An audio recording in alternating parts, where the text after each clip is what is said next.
તો રાધે રાધેને જય શ્રી કૃષ્ણ બધાને। આજે આપણે બનાવીશું મેથીના મૂઠિયા ઢોકળા। તો નાસ્તામાં તમે વારંવાર બનાવીને ખાવો તેવા ટેસ્ટી અને બહુ સિમ્પલ એવા શિયાળાના સ્પેશિયલ મેથીના મૂઠિયા। તો મેથીના મૂઠિયા બનાવવા માટે મેં અહીંયા ઘઉંનો લોટ થોડોક લીધો છે, જે આપણે રોટલી બનાવીએ છીએ તે, અને બીજો લીધો છે બાજરાનો લોટ। અને હવે આપણે મેથીને ઝીણી ઝીણી રીતે સુધારી લેશું। તો આપણી મેથી સુધારાઈ ગઈ છે। હવે આપણે તેને લોટમાં મિક્સ કરી દઈશું।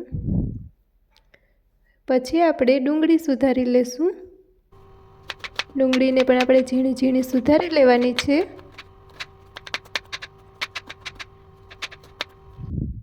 ઝીણી ઝીણી ડુંગળી સુધારાઈ જાય પછી આપણે તેને પણ લોટમાં મિક્સ કરી દઈશું।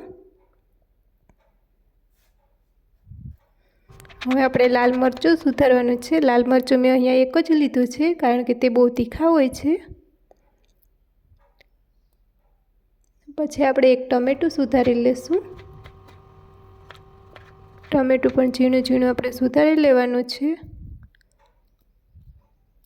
હવે આપણે તેમાં મસાલો નાખી દઈશું। તો હળદર, લાલ મરચું પાવડર, નિમક,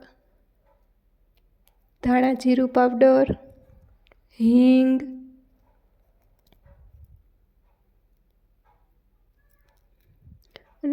સફેદ તલ અને બધા સ્વાદને બેલેન્સ કરે તે માટે આપણે 1 ચમચી ખાંડ ઉમેરી દઈશું। હવે આપણે તેમાં તેલ ઉમેરી, જેથી આપણા મૂઠિયા ઢોકળા પોચા થાય, તેલનું મોણ આપી અને આપણે પાણી નાખી અને લોટ બાંધી લેશું।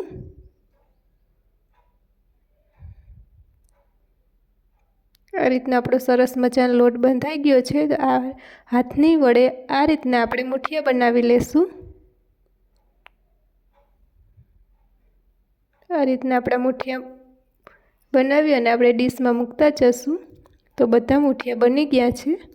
મેં પાણી ગરમ કરવા માટે મૂકી દીધું હતું ઢોકળિયા કુકરમાં। તો આપણું પાણી પણ ગરમ થઈ ગયું છે। હવે આપણે બધા મૂઠિયા તેમાં સ્ટીમ થવા માટે મૂકી દઈશું। 20 મિનિટ જેવું થાય ત્યાં સુધી આપણે સ્ટીમ થવા દઈશું। તો 20 મિનિટ પછી જોઈ લઈએ આપણા મૂઠિયા બફાઈ ગયા છે। હવે તે ઠંડા થાય એટલે આપણે તેના નાના નાના કટકા કરી લઈશું। આ રીતના મેં નાના નાના કટકા કરી લીધા છે।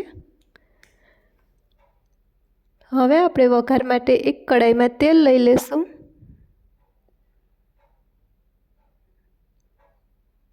તો તેલ ગરમ થવા માટે મૂકી દીધું છે। આપણું તેલ ગરમ થઈ જાય પછી આપણે તેમાં રાઈ ફૂટી જાય પછી તેમાં જીરું,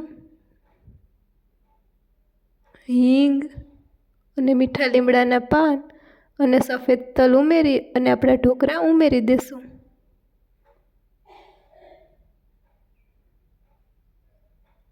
હવે આપણે તેમાં સ્વાદ માટે મીઠું ઉમેરી દઈશું।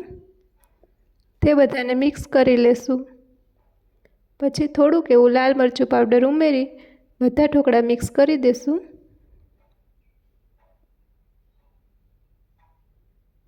તો સરસ મજાના ઢોકળા બનીને તૈયાર થઈ ગયા છે। હવે આપણે તેને એક ડીશમાં સર્વ કરી લઈશું। તો સરસ મજાના ઢોકળા બનીને તૈયાર થઈ ગયા છે। તો આપણી ચેનલને લાઈક, શેર એન્ડ સબસ્ક્રાઈબ કરો।